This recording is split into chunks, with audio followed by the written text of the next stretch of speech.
Sir வணக்கம். வணக்கம் நிர்மல்.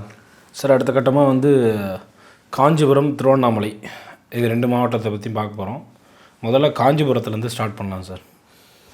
காஞ்சிபுரத்தில் ஆலந்தூர் வரைக்குமே கிண்டி கத்திப்பராக இருந்தால் பார்க்க ஃபுல்லாகவே காஞ்சிபுரம் தான். காஞ்சிபுரம் தான் என்னன்னு சொன்னாலும் சென்னை விரிவடையுதில்ல, விரிவடைஞ்சு அது எங்கே தாம்பரம் வரைக்கும் போயிடுச்சு. தாம்பரம் அப்படின்னு ரொம்ப தூரம் போயிடுச்சு. ஸோ அந்த வகையில் காஞ்சிபுரம் ஒரு முக்கியமான தொகுதி தான். 4 தொகுதிகள் வருது காஞ்சிபுரத்தில். என்னென்னு பார்த்தீங்கன்னா ஆலந்தூர், உத்திரமேரூர், ஸ்ரீபெரும்புத்தூர், காஞ்சிபுரம் அப்படின்னு சொல்லிட்டு ஒரு 4 சட்டமன்ற தொகுதிகள் வருது. முதல்ல ஆலந்தூர் தொகுதி. ஸோ ஆலந்தூர் சென்னை சிட்டிக்குள்ளே இருக்குது. ஸோ ஆலந்தூர் தொகுதியை பொறுத்த வரைக்கும் எனக்கு தெரிஞ்சு தாமோ அன்பரசன் அவர் மினிஸ்டர், அவர் டிஎம்கே சார்பாக நிற்கிறாரு. சரவணன் ஏடிஎம்கே சார்பாக நிற்கிறாரு. மகாலட்சுமி அவர்கள் என்டிகே சார்பாக நிற்கிறாங்க. அதே போல் தமிழக வெற்றி கழகம் சார்பாக ஹரிஷ் என்பவர் நிற்கிறார். என்னை பொறுத்த வரைக்கும் இங்கே போட்டி என்பதே தாமோ அன்பரசருக்கும் டிவிகேக்கு தான் இருக்குன்னு நான் நினைக்கிறேன். ஏன்னா அந்த தொகுதி அந்த மாதிரியான ஒரு தொகுதி. ஏடிஎம்கே சார்பாக சரவணன் போட்டிடுறாரு ஏடிஎம்கே சார்பாக. அந்த அளவுக்கு தாக்கம் கிடையாது, தாக்கம் இல்லை. ஏன்னா உங்களுக்கு வேலைச்சேரில் கூட அசோக் ஒரு ரொம்ப நாளாக ஒர்க் பண்ணிகிட்ருக்காரு. சரவணன் திடீர்னு கொடுத்தாங்க. எப்பயுமே ஆலந்தூர் தொகுதியை பொறுத்தவரைக்கும் வளர்மதி தான் நிற்பாங்க. வளர்மதி இந்த முறை 1000 போயிட்டாங்க. அதனால் சரவணன் அவர்களுக்கு கொடுத்துருக்காங்க. சரவணன் அவர்கள் ஏற்கனவே 2 முறை தொடர்ந்து எம்எல்ஏவாக இருக்கார். 2011 தான் வெங்கட்ராமன் இருந்தார். அதன் பிறகு 2016, 2021 அப்படின்னு சொல்லிட்டு அன்பரசன் அவர்கள் தான் இருக்கார். இந்த தொகுதியை பொறுத்த வரைக்கும் நான் அன்பரசன் அவர்களுக்கு தான் கொடுப்பேன்.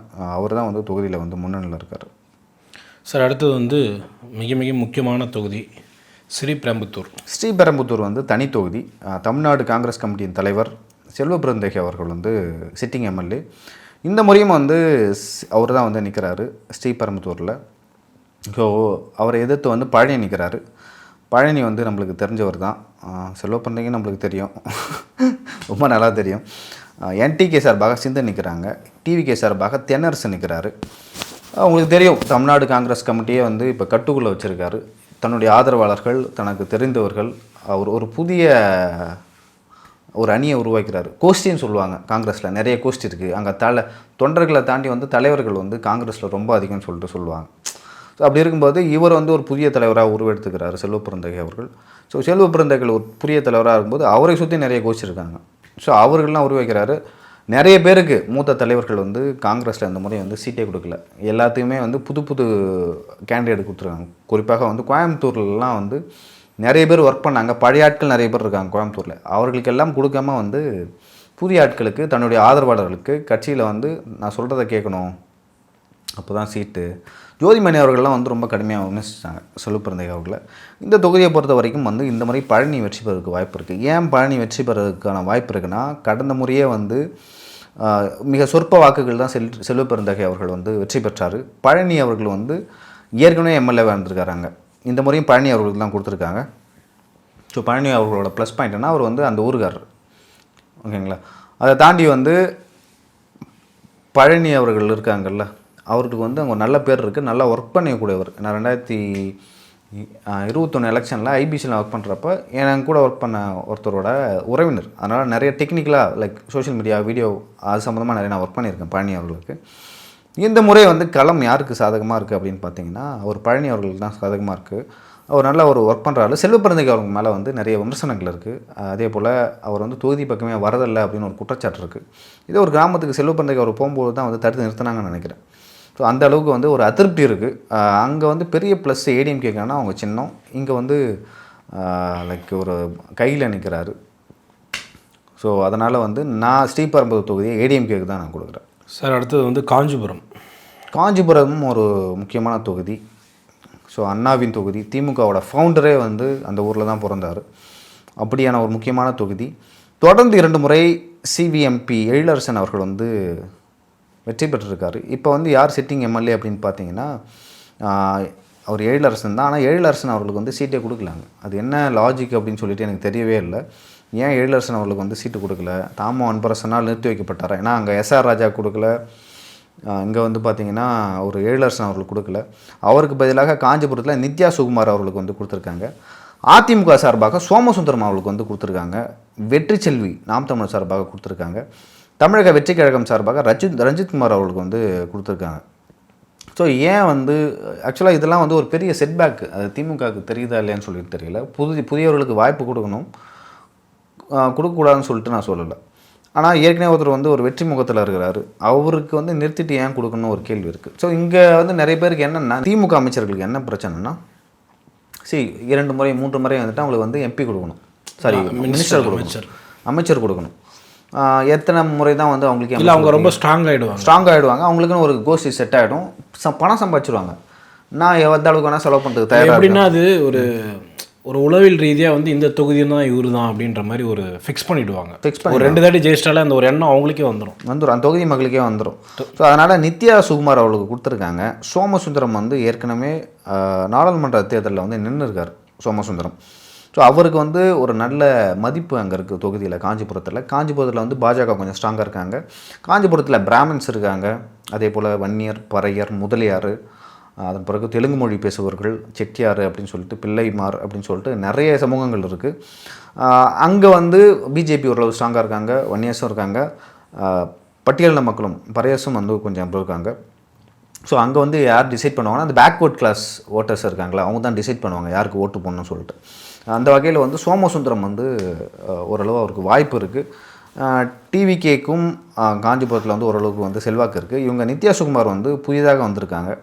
ஸோ அவரோட திமுக குடும்பமாக இருந்தாலும் தொகுதியில் வந்து அறிமுகமாகணும்ல. இப்போது லைக் அரசியலில் வந்து நிறைய பெண்கள் வந்து சாதிக்கிறாங்க. இப்போ ஜெயலலிதா அவர்கள்லாம் நிறைய பேருக்கு இன்ஸ்பிரேஷன். அவங்க வந்து நிறைய திட்டங்கள் வந்து கொண்டு வந்திருக்காங்க. இப்போது எனக்கு ஒரு தலைவர் வந்து சொல்லியிருப்பார் என்னன்னா, பெரியார் வந்து பெண்களை பற்றி பேசுகிறாரு, நிறைய தலைவர்கள் வந்து பெண்களை பற்றி பேசுகிறீங்கன்னு சொல்லிட்டு ஒரு விடுதலை புலிகள் தலைவர்கிட்ட வந்து கேட்டிருக்காங்க. அப்போ வந்து விடுதலை புலிகளின் தலைவர் என்ன சொல்லியிருப்பார்னா, நான் பெண்களுடைய நல்லா சூப்பராக பேசுவேன், அதே போல் பெண்களை இப்போ இருக்கிற தலைவரோட நான் சூப்பராக பேசுவேன், ஆனால் பெண்களுக்கு என்ன வேணுமோ பெண்கள் தான் பேச வேண்டும், அவங்களுக்கு என்ன தேவையோ அவங்க தான் கேட்கணும், அவங்க தான் போராடணும், அவங்க தான் பேசணும், ஆனால் அவங்களுக்கு நான் உறுதுணையாக இருப்பேன் அப்படின்னு சொல்லிட்டு சொன்னார். அதுக்கு வந்து ஒரு சிறந்த எடுத்துக்காட்டாக நான் ஜெயலலிதா அவர்களை சொல்வேன். ஜெயலலிதா அவர்கள் வந்து அவங்க நிறைய ஒரு புரட்சிகரமான திட்டங்கள்லாம் கொண்டு வந்தாங்க. ஏன்னா அவங்க ஒரு பெண்ணாக இருக்கிறாங்க. ஸோ அவங்களுக்கு வந்து பெண்கள் எந்த மாதிரியான டிஃபிகல்ட்டியை வந்து எதிர்கொள்வாங்க அப்படின்னு சொல்லிட்டு அவங்களுக்கு தெரியும். அந்த வகையில் இந்த இலவச லேப்டாப்பு, சைக்கிள் ஃபஸ்ட்டு பெண்களுக்கு தான் கொடுத்தாங்க பள்ளியில். ஏன்னா 11th 12th படிக்கிற பொண்ணுங்க நடந்து போய் படிக்குதுங்க. ஸோ அவங்களுக்கு வந்து சைக்கிள் கொடுக்கணும். பெண்களுக்குன்னு சொல்ல முடியாது, இல்லை ஒடுக்கப்பட்ட சமூகத்துக்கு கொடுத்தாங்க. இல்லை பொதுவாக பெண்களுக்கு தான் ஃபஸ்ட்டு கொடுத்தாங்க. ஃபஸ்ட்டு வந்து பெண்களுக்கு மட்டும்தான் வந்து சைக்கிள், அப்புறம் ஆண்களுக்கும் மாறிச்சு. அதுக்கப்புறம் எல்லாருக்குமே வந்து சைக்கிள் கொடுக்க ஆரம்பிச்சிட்டாங்க அந்த 11th 12th. ஸோ அதுக்கப்புறம் வந்து பெண் கல்வியை ஊக்குவிக்கணும், பெண்கள் முன்னேற்றத்துக்கு இந்த கறவை மாடு கொடுத்தாங்க, இலவச ஆடு கொடுத்தாங்க. ஸோ இந்த மாதிரியான திட்டங்கள்லாம் வந்து பின்னாடி வந்து இதெல்லாம் மிக விமர்சிக்கப்பட்ட இது சார். விமர்சிக்கப்பட்டது இல்லை, நீங்கள் வந்து கறவை மாடு கொடுத்து திரும்பி வந்து அவங்க மாடு மேய்க்க சொல்கிறீங்களா? ஏங்க இப்போ ஊரில் ஒருத்தவங்க வந்து கொள்ளை வேலை செய்ய போகிறாங்க. ஸோ அவங்களுக்கு வந்து என்ன சார், திமுகவுடைய அஜெண்டாவே அதான் சார். இப்போ சீமானவர்கள் வந்து நான் ஒரு மாட்டு பண்ணை வச்சு கொடுப்பேன், இல்லை நான் ஒரு இயற்கை விவசாயத்தை பண்ணோன்னா, திமுக சார்பாக என்ன சொல்கிறாங்கன்னா, அவங்கள்ட்ட பேசக்கூடிய அந்த ஆட்கள் என்ன சொல்கிறாங்கன்னா, நாங்கள் வந்து டாக்டராக தான் ஆகணும், இன்ஜினியராக தான் ஆகணும் அப்படின்ட்டு ஒரு முற்போக்குத்தனமாக சொல்கிறாங்க. முற்போக்குத்தனமாக இப்போ கிராமப்புறங்களில் 40 வயசுக்கு மேலே, 50 வயசுக்கு மேலே, 60 வயசுக்கு மேலே நிறைய பேர் என்ன பண்ணுறாங்க, கொள்ளை வேலைக்கு போகிறாங்க. நாற்று நடுதல், களைப்பறித்தல் அப்படின்னு சொல்லி நிறைய வேலைக்கு போகிறாங்க. ஸோ அப்படிப்பட்டவர்களுக்கு வந்து இந்த மாதிரியான ஒரு ஆடு, இலவச ஆடோ இல்லை கறவை மாடோ கொடுக்கும்போது தற்சார்பு பொருளாதாரம். ஒரு ஆடு வந்து வருஷத்துக்கு 2 டைமும் குட்டி போடும். ஒரு 4-5 வருஷத்தில் வந்து ஒரு ஆட்டு பண்ணையை உருவாக்கிடலாம். ஸோ இந்த மாதிரியான விஷயங்கள் இருக்குது. அதை ஜெயலலிதா ஊக்குவிச்சாங்க. தாலிக்கு தங்கம் திட்டம், தொட்டில் குழந்தை திட்டம் அப்படின்னு சொல்லிட்டு நிறைய விஷயங்களை பண்ணாங்க. ஏன் சொல்கிறேன்னா, லைக் எப்பொழுதுமே திமுக மேலே ஒரு விமர்சனம் இருக்குது, பெண்களுக்கு வந்து பெருசாக சீட்டு கொடுக்க மாட்டாங்க. அப்படி சீட்டு கொடுத்தாலும் தனி தொகுதியில் நிறைய பேர் கொடுப்பாங்க, பொது தொகுதியில் கொடுக்க மாட்டாங்க, நீங்கள் பார்த்தா தெரியும். ஸோ அந்த வகையில் வந்து ஒரு நித்யா சுகுமார் வந்து லைக் ஃபீல்டு ஒர்க் வந்து நிறையா பண்ணணும். அவங்க வந்து ஒர்க் பண்ணல அப்படின்னு நான் சொல்லலை. அது மாதிரி பெண்களுக்கு வந்து திமுக மாவட்ட செயலாளர்களும் இல்லை நினைக்கிறேன் சார். இல்லை, கீதா ஜீவன் கூட இல்லை மாவட்ட செயலாளர் இல்லை, மாவட்ட செயலாளர் கிடையாது, அமைச்சராக இருக்காங்க, மாவட்ட செயலாளர் இல்லை. ஸோ என்னை பொறுத்த வரைக்கும் காஞ்சிபுரம் தொகுதியில் வந்து சோமசுந்தரம் அவர்கள் முன்னிலை வைக்கிறாரு அப்படின்னு சொல்லிட்டு சொல்கிறாங்க. எல்லா கருத்து கணிப்புகளும் வந்து அதை தான் சொல்லுது. உத்திரமேரூர் வந்து எப்படி சொல்கிறது, ஒரு லைக் சென்னைக்கு பக்கத்தில் ஆலந்தூர் இருக்கிற மாதிரி அந்த கடைசியில் திருவண்ணாமலை பக்கத்தில் வந்து உத்திரமேரூர் இருக்குது. ஒரு கிராமம் சார்ந்த ஊர். அந்த ஊரில் இருக்கவங்க மேக்ஸிமம் வந்து சென்னையில் தான் வேலை செய்வாங்க. அதே போல் உத்திரமேரூர் வந்து கிராமப்புறம், ஒரு நகர்ப்புறம்லாம் இல்லை, கிராமப்புறம்.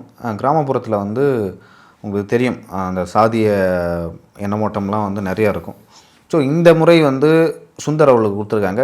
கடந்த 2 முறையும் சுந்தர் அவர்கள் வந்து வெற்றி பெற்றிருக்காரு. மக்களுக்கு வந்து ஒரு ஆன்டி இன்கம்பன்சி, ஒரு சலிப்பு, ஸோ இதெல்லாம் இருக்க வாய்ப்பு இருக்குது. ஒரு மாற்று வேணும் அப்படின்னு சொல்லிட்டு லைக் மகேஷ்குமார் வந்து பிஎம்கே சார்பாக நிற்கிறாங்க. முனிரத்னமும் நிற்கிறாரு.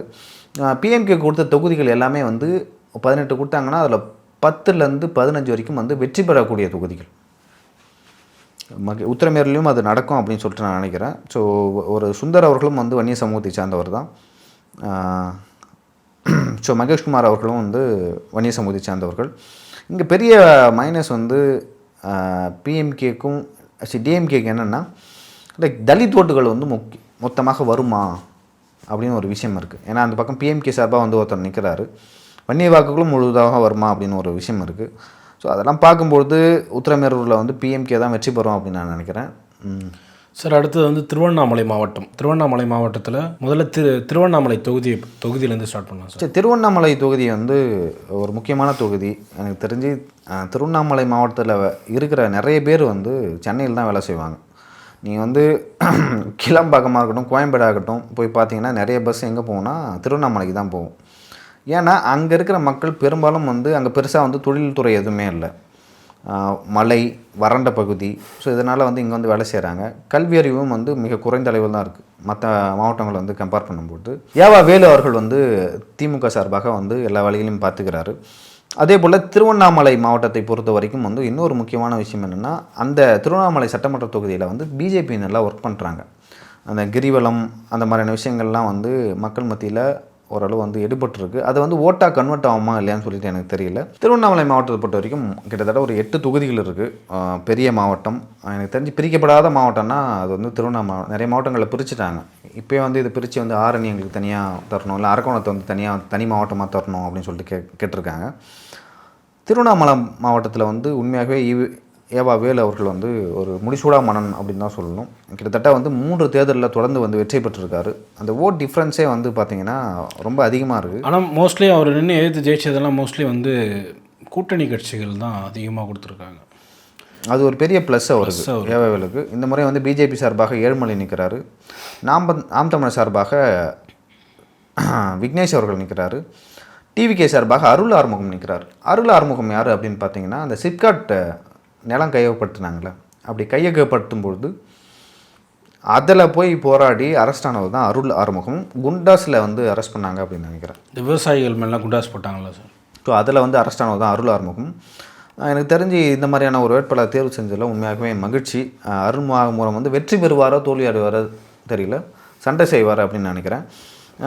எனக்கு தெரிஞ்சு திமுகவின் அதிருப்தி வாக்கு நாம் தமிழர்காரங்க வந்து மற்ற கட்சிக்காரங்களை தான் சண்டை போடுறாங்க.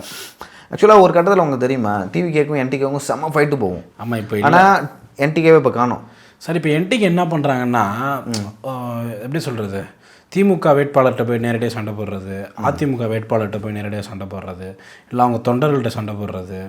இது எப்படி சார் இதை எடுத்துக்கலாம்? வேணே அவங்க வர இடத்துல வேணே வண்டி நிறுத்தி பேசுகிறாங்க. அது ஒரு நாகரிகமான கருத்துக்களை முன்வைக்க மாட்டுறாங்க சார். என்னவோ எப்படின்னா சொல்கிறேன்னு, என்னமோ நம்ம மட்டும்தான் இந்த உலகத்தில் புனிதர்கள் மாதிரி அவங்க நினச்சிட்டு நாம் தமிழர் கட்சி. ஆமாம் சார். அது என்னவோ நம்மளுக்கே வெறுப்புணர்வை ஏற்படுத்துது சார். ஒரு ஓப்பனாகவே திட்டுறது, ஒரு என்ன சொல்கிறது, கோபத்தின் உச்சத்தில் சென்று ஒரு வேட்பாளர் திட்டுறாரு. ஒரு அரசியல் கட்சினா 4 பேர் வந்து கத்த தான் செய்வான். அது எல்லா மீட்டிங்லையுமே நடக்கும். இப்போ திமுக மீட்டிங்கில் இருந்தால் அதிமுக கட்ட தான் செய்வான். அவனை 4 பேர் என்ன பண்ணுவான்னா சமாதானப்படுத்தி அனுப்புவான். அதேமாதிரி திமுக கூட்டத்தில் நடக்க தான் செய்வான். ஆனால் இவங்க என்ன பண்ணுறாங்கன்னா அப்படியே மேடையிலேருந்து அந்த பேச்சாளரே திட்டுறது அசிங்கமாக. இது வந்து ஒரு என்ன சொல்கிறது, இது நல்ல உங்களுக்கு இல்லை, நீங்கள் வந்து எப்பயுமே ஒரு சித்தாந்தம், ஒரு கொள்கை இருக்குன்னா வச்சுங்களேன், அந்த கொள்கையை உங்களுக்கு பிடிக்கலாம். நீங்கள் அந்த கொள்கையை கூட ஓட்டு இப்போ எனக்குமே ஒரு கொள்கையை பிடிச்சிருக்கலாம், அந்த கொள்கைக்கு நான் ஓட்டு போடலாம். ஆனால் அந்த கொள்கை சார்ந்து ஒரு இயங்குற கட்சியோ ஒரு இயக்கமோ என்ன செஞ்சாலும் வந்து நம்ம வேடிக்கை பார்த்துருக்கலாம், அவங்க என்ன வேணால் பண்ணலாம் அப்படின்னு சொல்லிட்டு நினைக்கக்கூடாது. இப்போ திமுககாரங்க வந்து அப்படி பண்ணுறாங்கன்னா திமுககாரங்க எடுத்துகிட்டு பேசணும். அதிமுகவில் ஒருத்தவங்க பேசுனா பண்ணணும். இப்போ நாம் தமிழர் தவறு செஞ்சாங்கன்னா அது தப்பு தான். சரி சில பேர் வந்து அந்த எப்படி சொல்கிறது ஒரு தமிழ் ஃபண்டமெண்டலிஸ்ட்டாக இருப்பாங்க ஓகேங்களா. லைக் அந்த ரொம்ப தூய்மைவாதம் பேசுவாங்க. ஸோ அவர்கள்லாம் வந்து லைக் ஏற்றுக்கொள்ள முடியாது தான் ஓகேவா. ஏன்னா தமிழர்களும் கேரளாவில் இருக்கிறாங்க, கர்நாடகாவில் இருக்காங்க, மகாராஷ்டிராவில் இருக்காங்க. ஸோ அவங்களாம் அப்படி நினச்சா வந்து நம்ம என்ன பண்ண முடியும். ஸோ அது மட்டும் இல்லாமல் இவங்க ஏன் டிவி கேட்குற சம்மந்தமே இல்லாமல் சண்டைக்கு போனாங்கன்னே தெரில சார். ஆக்சுவலாக அது வந்து கட்சியிலேருந்து கொடுக்கப்பட்ட ஒரு ஐடியா. ஏன்னா ஒரு ஒரு அசைன்மெண்ட் அது. ஏன்னா இந்த முறை 8% வாங்கிட்டாங்க. இப்போ குறைஞ்சா வந்து உங்களோட செல்வாக்கு குறைஞ்சிட்டோம், உங்களை யாரும் கூட்டணி கூட மாட்டாங்க, டிமாண்ட் உங்களுக்கு கூட்டணி இல்லைன்றது இப்போ இந்த தேர்தலே அறிவிச்சிட்டாரு. சரி இனிமேல் இப்போது ஒரு பெரிய கட்சி வந்து உங்கள் ஓட் பேங்கை காலி பண்ணிடுது. அப்போ நாளைக்கு வந்து ஏடிஎம்கே வந்து 2024 நாடாளுமன்ற தேர்தலில் அண்ணன் சீமானோட பேசுனாங்க, 2026 தேர்தலையும் பேசுனாங்க, இந்த தேர்தலுக்கும் பேசுனாங்க ஓகேங்களா. இப்போ எல்லா தேர்தலையும் வந்து அவர் கூட பேசுகிறாங்க. நாளைக்கு அவரோட பெட்டராக விஜய்ன்ற ஒரு ஆப்ஷன் இருக்குது. நான் எதுக்கு நாம் தமிழர் சூஸ் பண்ணணும் ஏடிஎம்கே காரனா? நான் யோசிப்பேன்ல. நாளைக்கு வந்து விஜய் அவர்கள் வந்து ஒரு 10-15 சீட்டு வின் பண்ணுறாரு, ஒரு 20% வாங்கியிருக்காருன்னா நான் விஜயை வந்து ஈஸியாக சூஸ் பண்ணிட்டு வந்துடுவோம். நீங்கள் வாங்க தம்பி அப்படின்னு சொல்லிட்டு எடப்பாடி கூப்பிட்டு வந்துடுவார் ஓகேவா. எனக்கு சீமானோட அது பெட்டர் ஆப்ஷன் இல்லை கண்டிப்பாக. ஸோ என்னை பொறுத்த வரைக்கும் வந்து இந்த தொகுதியை திருவண்ணாமலையை பொறுத்த வரைக்கும் ஏவா வேலு அவர்களுக்கும் அருள் ஆறுமுகத்துக்கு தான் போட்டியாக இருக்கும். தெரிஞ்சு அருள் ஆறுமுகம் வெற்றி பெற்றாலும் வெற்றி பெற்றுவார். ஆனால் லைக் அது ரொம்ப தவறான விஷயம். என்னை பொறுத்த வரைக்கும் வந்து ஏவா வேலு இந்த தொகுதியில் ஜெயிப்பார். ஏவா வேலு தான் ஜெயிப்பார். சும்மா தான் சொன்னேன். ஏன்னா எனக்கு தெரிஞ்சு பிஜேபி இதில் ரேஸ்லேயே இல்லை. அது மட்டும் பிஜேபி ரேஸில் இல்லை, களத்திலே இல்லை. அது என்னென்னா ஒரு சென்டிமெண்ட்டால் கொடுத்துருக்காங்க. ஒரு ஆன்மீக நகரம் எப்படி நம்ம திருப்பரம் கேட்டாங்க, நாங்கள் கொடுக்கலன்னா நீ சிவன் கோயிலில் போய் திருவண்ணாமலை ஏற்றுங்க அப்படின்னு திருவண்ணாமலை கொடுத்து. ஏன்னா திருப்பரங்குன்றம் ஏடிஎம்கேக்கு வந்து சாதகமாக இருக்கின்ற தொகுதி. அங்கே சாதகமாக இல்லை. அவர் வந்து ராஜசத்யன் சாரோட அப்பா வந்து அங்கே இருக்கார். அவர் ரொம்ப காலமாக அங்கே எம்எல்ஏவாக இருக்கார். அப்போ அவருக்கு எந்த தொகுதி கொடுப்பீங்க? ஸோ அதனால் வந்து அதனால் உனக்கு கோயில் தானே வேணும், அங்கே போய் அங்கே அதுவும் கோயில் தான். அங்கே போய்க்கோ. அங்கே முருகர் இருக்காரு, இங்கே அண்ணாமலையார் இருக்கார். அண்ணாமலையார் இருக்காரு. இன்னொன்று ஏவா வேலு ஐயா கிட்ட மோதிக்கும் அப்படின்ற மாதிரி ஜெயிச்சு வா சார். கீழ்பெண்ணாத்தூர் தொகுதி சார். ஸோ கீழ்பெண்ணாத்தூர் தொகுதியை பொறுத்த வரைக்கும் அது வந்து திமுகவோட கோட்டை. பிச்சாண்டி அவர்கள் தான் வந்து தொடர்ந்து வந்து அங்கே வெற்றி பெற்று வர்றாரு கடந்த 2 தேர்தலாக. அங்கே ராமச்சந்திரன் அவர்கள் வந்து அதிமுக சார்பாக, லோகநாதன் வந்து நாம் தமிழர் சார்பாக, அதே போல் ராஜா அவர்கள் வந்து டிவிகே சார்பாக வந்து போட்டிடுறாரு. பிச்சாண்டி அவர்களுக்கு வந்து பெருசாக வந்து அலிகேஷன்ஸ் இல்லை, அதே போல் ஒரு அதிருப்தி வந்து அவர் மேலே இல்லை. கீழ்பெண்ணாத்தூர் வந்து நான் டிஎம்கேக்கே வந்து கொடுக்குறேன். Okay sir. அடுத்து வந்து கலசப்பாக்கம். ஸோ கலசப்பாக்கம் வந்து என்னை பொறுத்த வரைக்கும் அதிமுகவுக்கு வந்து ஒரு செட்டிமெண்ட் இருக்குது. அங்கே வந்து ஈஸியாக வந்து வின் பண்ணுறாங்க அப்படின்னு சொல்லிட்டு 2014 வின் பண்ணிக்கிறாங்க, 2011 வின் பண்ணிட்டுருக்காங்க. 2021 வந்து பெரிய மார்ஜின்லாம் இல்லை, ஓரளவு வந்து குறைந்த மார்ஜின் தான் வெற்றி பெற்றிருக்காங்க. கலசப்பாக்கத்தை பொறுத்த வரைக்கும் வந்து இந்த முறை அதிமுக வந்து வெற்றி பெறுவதற்கான வாய்ப்புகள் இருக்குது. களத்துலேயும் அவங்க இருக்காங்க. ஏழுமலை அவர்கள் வந்து தமிழக வெற்றிக் கழகம் சார்பாக வந்து போட்டிடுறாரு. சீதா வந்து நாம் தமிழர் சார்பாக போட்டிடுறாங்க. கிருஷ்ணமூர்த்தி ஏடிஎம்கே சார்பாக போட்டிடுறாரு. கிருஷ்ணமூர்த்தி அவர்களுக்கு தான் வந்து ஓரளவு லைக் முன்னாள் அமைச்சர் அக்ரி கிருஷ்ணமூர்த்தி அவருக்கு செல்வாக்கு இருக்காங்க. செல்வாக்கானால இன்னொன்று அமைச்சராக வந்து 2014 ஒரு சீட்டு கொடுக்கலான்னு நினைக்கிறேன். சீட்டு கொடுக்கல இல்லை, ஏதோ ஒரு வழக்கில். ஆமாம், ஒரு வழக்குனால அதிகாரி வந்து தற்கொலை செய்து கொண்ட ஏதோ ஒரு வழக்கில் வந்து அவர். ஸோ என்னை பொறுத்த வரைக்கும் வந்து கலசப்பாக்கத்தில் இப்போ இருக்கிற சிட்டிங் எம்எல்ஏ பிஎஸ்டி சரவணன் நிற்கிறாரு, ஆப்போனண்ட்டில் வந்து கிருஷ்ணமூர்த்தி நிற்கிறாரு. ஸோ என்னை பொறுத்த வரைக்கும் வந்து நான் ஏடிஎம்கேக்கு தான் வந்து கொடுக்குறேன் இந்த தொகுதியை. சார் அடுத்து வந்து போலூர் வந்து பிஎம்கே கொடுக்குறாங்கன்னு நினைக்கிறேன். அதாவது எப்படின்னா கலசப்பாக்கத்தினால அக்ரி கிருஷ்ணமூர்த்தி அவர் வந்து போலூரில் சிட்டிங் எம்எல்ஏ இந்த மாதிரி தொகுதி மாறுறாரு. ஸோ இந்த முறை வந்து எடப்பாடி பழனிசாமி வந்து கொஞ்சம் எப்படி சொல்கிறது, கொஞ்சம் ஸ்மார்ட்டான மூவ்லாம் வந்து பண்ணியிருக்காரு. ஸோ இங்கே வந்து ஏற்கனவே அக்ரி கிருஷ்ணமூர்த்தி அவர்கள் வந்து சிட்டிங் எம்எல்ஏ வந்தார். இங்கே போலூரில் வந்து டிஎம்டிகே தேமுதிக நிற்கிறாங்க. பிஎம்கே சார்பாக வந்து சிஆர் பாஸ்கரன் நிற்கிறாரு. மக்கள் தொலைக்காட்சியில் வந்து அவர் வந்து தொகுப்பாளரில் ஒரு கொஞ்சம் நல்ல பொசிஷன் இருந்தார். எனக்கு வந்து பாஸ்கரன் அவர்களை வந்து கல்லூரி காலத்துலேருந்தே தெரியும். நல்லா போனால் நல்லா பேசுவார். அப்போ மாணவ போராட்டங்கள்லாம் நிறைய இருந்துச்சு, அதை வந்து ஆதரித்தார் பாஸ்கரன் அவர்கள். ரொம்ப வந்து லைக் ஒரு மதிப்புக்குரியவர் வந்து பாஸ்கரன். அபிஷேக் அவர்கள் வந்து தமிழக வெற்றிக் கழகம் சார்பாக நிற்கிறாங்க. உமாதேவி அவர்கள் வந்து நாம் தமிழர் சார்பாக நிற்கிறாங்க.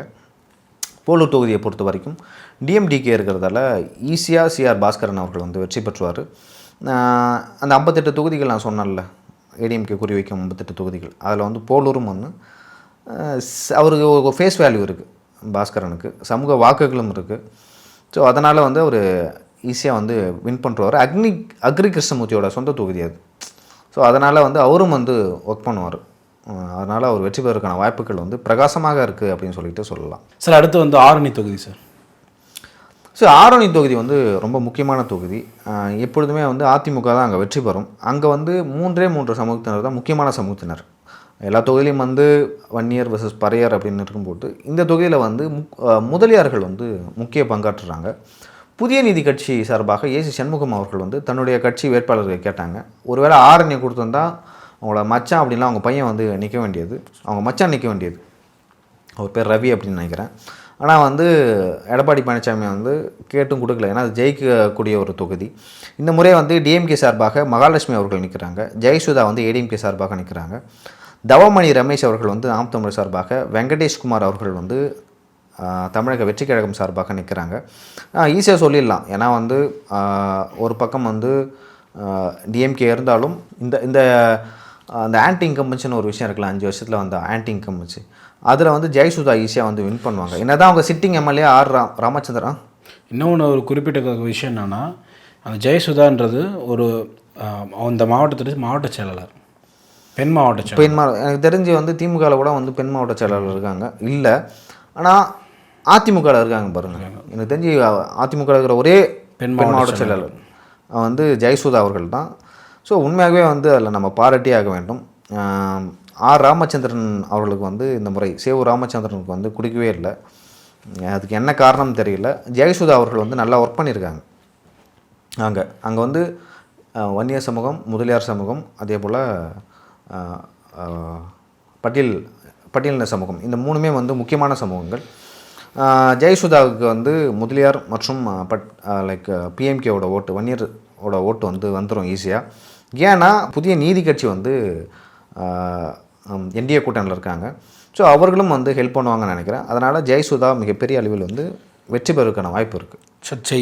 செய்யாறு தொகுதியும் வந்து திருவண்ணாமலை மாவட்டத்தில் வந்து ஒரு முக்கியமான தொகுதி அப்படின்னு சொல்லிட்டு சொல்லலாம். இந்த தொகுதியில் அதிமுக கோட்டையாக இருந்துச்சு. 2021 வந்து தவற விட்டாங்க வட தமிழகத்தில். அதிமுக வந்து 2021 எலெக்ஷனில் தென் தமிழகத்தை விட வட தமிழகத்தில் தான் நிறைய தொகுதியில் வந்து கைவிட்டாங்க. குறிப்பாக வந்து இந்த திருவண்ணாமலை, விழுப்புரம், கடலூர், செங்கல்பட்டு, திருவள்ளூர், காஞ்சிபுரம், சென்னை அப்படின்னு சொல்லிட்டு அவங்க இழந்த தொகுதிகள் ரொம்ப அதிகம். ஓகேங்களா? அந்த 10.5 கொடுத்தாங்கல்ல, அந்த 10.5 வந்து என்ன ஆச்சுன்னா வன்னியர் வர்சஸ் அதர் கேஸ்ட் அப்படின்னு சொல்லிட்டு ஆயிடுச்சு. அதனால் வந்து ஒரு பெரிய செட்பேக் ஆகிடுச்சு. அதனால தான் நிறைய இடங்களில் வந்து 5000 ஓட்டு, 2000 ஓட்டு, 50 ஓட்டு, 100 ஓட்டுன்னு சொல்லிட்டு தோற்றதுக்கான காரணம். ஸோ இந்த முறை வந்து அது நடக்காது அப்படின்னு நான் நினைக்கிறேன்.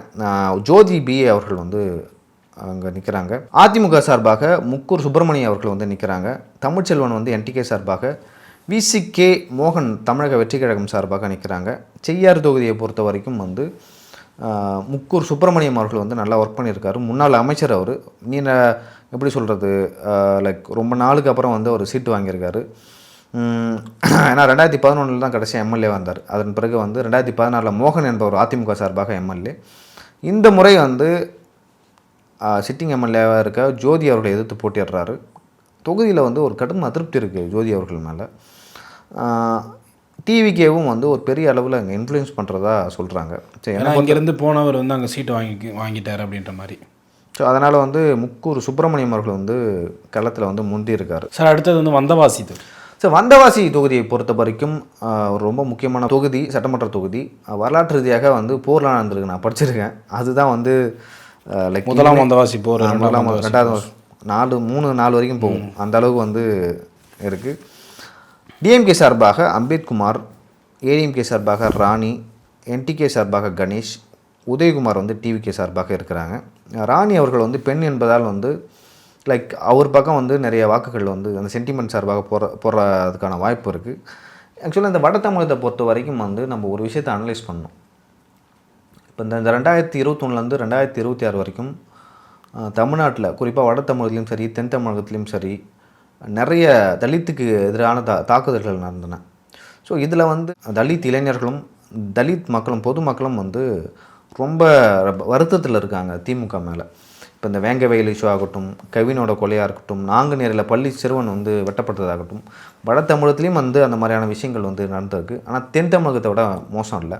ஆனால் இங்கே போலீஸு அரசியல் படுத்தப்பட்டிருக்குது யாருன்னு பார்த்தீங்கன்னா வட தமிழகத்தில் தலித் இளைஞர்கள். அவங்க வந்து திமுகவை வந்து வெறுக்கிறாங்க. குறிப்பிட்டு சொல்லணும்னா குறிப்பாக அந்த தலித் வாக்குகளாக இந்த முறை வந்து டிவிகேக்கு போகிறதுக்கான வாய்ப்பு இருக்குது அப்படின்னு சொல்லிட்டு நிறைய சர்வே சொல்லுது. திருமாவளவன் அவர்களுக்கு வந்து குறைந்த அளவில் சீட்டு கொடுக்க அதுவும் ஒரு முக்கியமான காரணமாக சொல்லப்படுது. அப்போது இங்கே வந்து டிவிகே சார்பாக வந்து உதயகுமார் அவர்கள் வந்து நிற்கிறாங்க. இங்கே ராணி அவர்கள் வந்து அதிமுக சார்பாக நிற்கிறாங்க. அம்பேத்குமார் அவர்கள் வந்து சிட்டிங் எம்எல்ஏவாக இருந்தாலும் இந்த தொகுதியில் வந்து ராணி அவர்கள் தான் வந்து முன்னாடி போகிறாங்க. களத்தில் வந்து கொஞ்சம் நல்லா செயல்படுறாங்க. ஒரு சென்டிமெண்ட் இருக்குது, ஒரு அதிருப்தி இருக்குது அம்பேத்குமார் அவர்கள் மேலே வந்தவாசி தொகுதியில். சார் அடுத்து வந்து செங்கம் தொகுதி. சார் செங்கம் தொகுதி வந்து எப்படி சொல்கிறது, என்னதான் வந்து அவர் ஏவா வேலு அவர்கள் வந்து அவர் தன்னுடைய ஆக்டோபஸ்காரங்களால் வந்து சேலம் வரைக்கும் போனாலும், இல்லை விழுப்புரம் வரைக்கும் கள்ளக்குறிச்சி வரைக்கும் வந்தாலும், திருப்பத்தூர் வரைக்கும் வந்தாலும் அவரால் வந்து தன்னுடைய சொந்த மாவட்டத்திலே நிறைய விஷயங்கள் வந்து பண்ண முடியல. சிப்காட் அந்த பிரச்சனையாகட்டும், அதுக்கப்புறம் வந்து அந்த ஃப்ளைட்டை வந்து கொண்டு வர போகிறாங்கன்னு சொல்லிட்டு சொன்னாங்கள்ல, அந்த பிரச்சனையாகட்டும், இனிமேல் வந்து திருவண்ணாமலையில் வந்து நிறைய பிரச்சனைகள், நிறைய அலிகேஷன் வந்து ஏவா வேலு அவர்கள் மேலே இருக்குது. இதெல்லாம் வந்து லைக் ஒரு அதிருப்தி இருக்குது. திருவண்ணாமலையில் அவர்களை வந்து வெற்றி பெறலாம், ஆனால் மற்ற தொகுதிகளெலாம் அவர் எப்படி வெற்றி பெற முடியும் அப்படின்னு ஒரு கேள்வி இருக்குது. கிரி அவர்கள் வந்து திமுக சார்பாக நிற்கிறாங்க. டிஎஸ் வேலு அவர்கள் வந்து ஏடிஎம்கே சார்பாக நிற்கிறாங்க. அதே போல் ஷோபா அவர்கள் வந்து நாம் தமிழர் கட்சி சார்பாக, பாரதிதாசன் அவர்கள் வந்து டிவிகே சார்பாக நிற்கிறாங்க. ஒரு அதிருப்தி வந்து 3 முறை வந்து வெற்றி பெற்றிருக்காங்க. ஒரு அதிருப்தி இருக்கும். திமுக என்ற கட்சி மேலே இருக்கிற அதிருப்தி அந்த கேண்டிடேட் மேலே போகிறதுக்கான வாய்ப்புகள் ரொம்ப அதிகமாக இருக்குது. ஸோ உங்களுக்கு தெரியும், செங்கம் தொகுதியில் வந்து பிஎம்கே ஸ்ட்ராங்காக இருக்காங்க. இந்த முறை டிஎஸ் வேலு அவர்கள் வந்து வெற்றி பெற வாய்ப்பு இருக்குது. களத்தில் வந்து கொஞ்சம் முன்னாடி இருக்கார் டிஎஸ் வேலு அவர்கள். செங்கத்தில் வந்து கொஞ்சம் இஸ்லாமியர்களும் கொஞ்சமாக வந்து கிறிஸ்தவர்களும் இருக்காங்க. அதனால் லாஸ்ட் டைமே வந்து பெரிய லைக் ஓட்டு வித்தியாசம்லாம் வந்து வெற்றி பெறல. ஸோ அப்படி இருக்கும்பொழுது இந்த முறை டிஎஸ் வேலு அவர்கள் வந்து வெற்றி பெறுவதற்கான வாய்ப்பு இருக்குது அப்படின்னு நான் நினைக்கிறேன். சரி, ஓகே, நன்றி சார். நன்றி.